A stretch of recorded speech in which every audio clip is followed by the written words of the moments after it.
কাঙালের কথা বাসি হলে কিন্তু ফলে।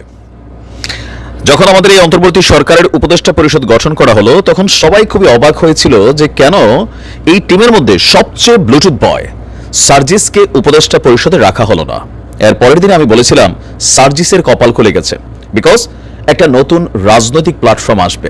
বিএনপি অনেকদিন যাবৎ যেই ভয় পাচ্ছিল সেই ভয় কিন্তু আজকে বাস্তবে পরিণত হয়েছে।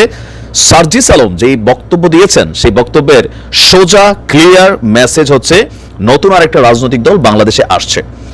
দর্শক, একসময় ছাত্রলীগের দুর্দান্ত প্রতাপশালী, আমি তারা বলবো তার ভাষণ, বঙ্গবন্ধুকে নিয়ে তার যে বক্তব্য, মানে এমন ক্ষুরধার বক্তব্য বাংলাদেশ ছাত্রলীগের মধ্যে কেন্দ্রীয় কমিটির কোনো নেতাও কখনো দিতে পারে নাই। যেভাবে সে বলতেছিল আমার বঙ্গবন্ধু কবর থেকে দেখছে, আমার বঙ্গবন্ধুকে ব্রিটিশ প্রধানমন্ত্রী কিভাবে রেসপেক্ট করেছে, তারই ভাষণ নামি দামি মন্ত্রী এমপিদের সামনে সবাই অবাক হয়ে শুনছিল। তখন থেকে বোঝা গেছিল যে এই ছেলেটার মধ্যে রাজনৈতিক ক্যাপাবিলিটি আছে। -2 ফর্মুলা নয়, আসতে যাচ্ছে +2 ফর্মুলা। গতকালকে সার্জিস আলম গভীর রাতে একটা সাংবাদিকদের সাথে তার বক্তব্য দিয়েছেন। সেখানে প্রশ্ন ছিল যে বলা হচ্ছে -2 আসলে কি। তো সার্জিস বলছেন যে আমরা যে প্ল্যাটফর্মটা তৈরি করেছি এই প্ল্যাটফর্মটা এই মুহূর্তে ছাত্র প্লাস জনতাকে কানেক্ট করে নতুন একটা মাত্রায় আমরা নিতে যাচ্ছি। ওয়াই? কারণ যে কোনো সময় শেখ হাসিনা অথবা তাদের দোসররা আবারও এখানে ফিরে আসার চেষ্টা করতে পারে। তো তাদেরকে প্রতিহত করতে হলে, তাদেরকে আটকাতে হলে একটা সমর্থন লাগবে, একটা প্ল্যাটফর্ম লাগবে। তো সেই প্ল্যাটফর্মের লক্ষ্যেই জাতীয় নাগরিক কমিটি যেটা, সেটা বাংলাদেশের বিভিন্ন জায়গায় কাজ করে যাচ্ছে। আর বৈষম্য বিরোধী ছাত্র আন্দোলনটা যেটা ছিল, এটা ছাত্র প্লাস জনতা। সার্জিসের ক্লিয়ার মেসেজ, জামাত হোক আর বিএনপি হোক, গত 16 বছর সরকার পতনের জন্য কারোরই ক্যাপাবিলিটি ছিল না, যেটা ছাত্ররা করেছে। এবার ছাত্রদেরকে বিএনপি বলছে বিএনপি সাপোর্ট দিছে, জামাত বলছে ফুল সাপোর্ট দিছে, বাট তারা বলছে আমরা তরুণরা করেছি। সো নতুন বাংলাদেশে মানুষ একটা পরিবর্তন চায়, সেই পরিবর্তনে নতুন একটা রাজনৈতিক দলও কিন্তু মানুষ চাচ্ছে। যদি এই দেশের ছাত্র জনতা চায়, অবশ্যই এখানে -2 দলের পরিবর্তে +2 দল আসবে। তাহলে রাজনৈতিক দলগুলা যেই সিস্টেমে গত 53 বছর বাংলাদেশে রাজনীতি করেছে সেখানে আমূল পরিবর্তন হবে। তাদের মধ্যে একটা ভয় থাকবে যে আমরা যখন রাষ্ট্র ক্ষমতায় থাকছি, এখন একটা সবারই কাছে এরকম থাকে আওয়ামী লীগের বিকল্প বিএনপি, বিএনপির বিকল্প আওয়ামী লীগ, এখানে আর কোনো বিকল্প নেই। বাট ছাত্ররা মনে করছে, সার্জিস আলমরা মনে করছে এখানে একটা নতুন বিকল্প দরকার, আর সেই বিকল্প একের অধিকে আসা উচিত।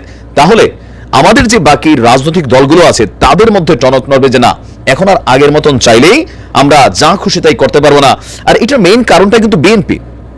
আমি বারবার বলছি, তারেক রহমান তিনি যথেষ্ট পজিটিভ ইফোর্ট দিচ্ছেন, ঊর্ধ্বতন নেতা কর্মীরা দিচ্ছেন, কিন্তু সারা বাংলাদেশে প্রতিদিন বিএনপির যে লুটপাটের অ্যাক্টিভিটিস 5% কর্মীদের দ্বারা ঘটছে, গণমাধ্যমে আসছে, মানুষ কিন্তু এগুলোতে বিরক্ত হচ্ছে। বিভিন্ন জায়গায় হয়তো এতটা খবর হচ্ছে না, কিন্তু লোকালি এগুলোর ইফেক্ট পড়ছে। আর এই জিনিসটাকেই তারা কিন্তু বলছে বারবার যে এক লুটেরাদের হাত থেকে আরেক লুটেরাদের কাছে বাংলাদেশকে দিবে না। বাংলাদেশের মানুষ এখানে পরিবর্তন চায়, নতুনত্ব চায়। সার্জিসের গতকালকের বক্তব্য শোনার পরে যার মাথায় এখনো মনে হচ্ছে যে ছাত্ররা আর কিছু করবে না, সেটা হচ্ছে ভুল। ক্লিয়ার মেসেজ, যদি বাংলাদেশের জনগণ চায়, তাহলে জনতার যদি দাবি থাকে, তাহলে নতুন রাজনৈতিক দল আসবে। আর সেটার সপক্ষেও সার্জিস যথেষ্ট পজিটিভ বক্তব্য দিয়েছে। এবার আসুন, আমি তখন ভিডিওটাতে কি বলেছিলাম।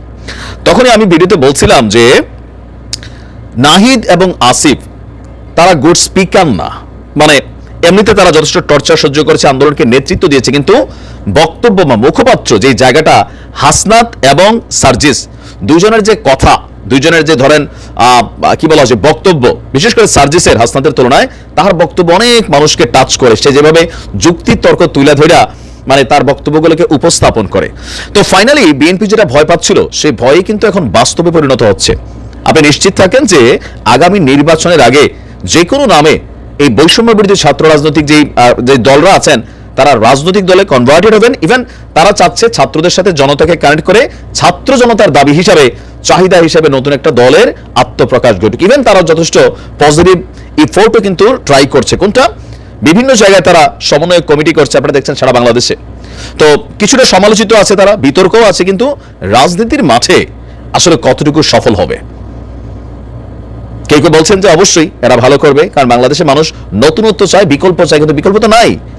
আর যে অভ্যুত্থান হয়েছে, এই অভ্যুত্থানের মাধ্যমে আরেকটা দলের অভ্যুত্থান হোক, যেই কারণে প্রত্যেকটা দল ভয় পাবে।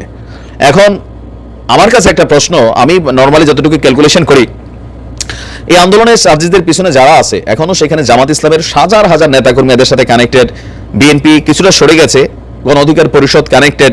তো রাজনৈতিক দল তৈরি করলে এই ছাত্রদের পেছনে ভোটার হিসাবে জনগণের কতটুকু অংশ এদেরকে ভোটের মাঠে সাপোর্ট করবে, এটা একটা গুরুত্বপূর্ণ প্রশ্ন। কারণ এই জাতির মধ্যে, ব্লাডের মধ্যে শহীদ প্রেসিডেন্ট জিয়াউর রহমান, বঙ্গবন্ধু শেখ মুজিবুর রহমান অথবা গোলাম আজম বা সামহাও তারা কিন্তু রক্তের মধ্যে বসবাস করে।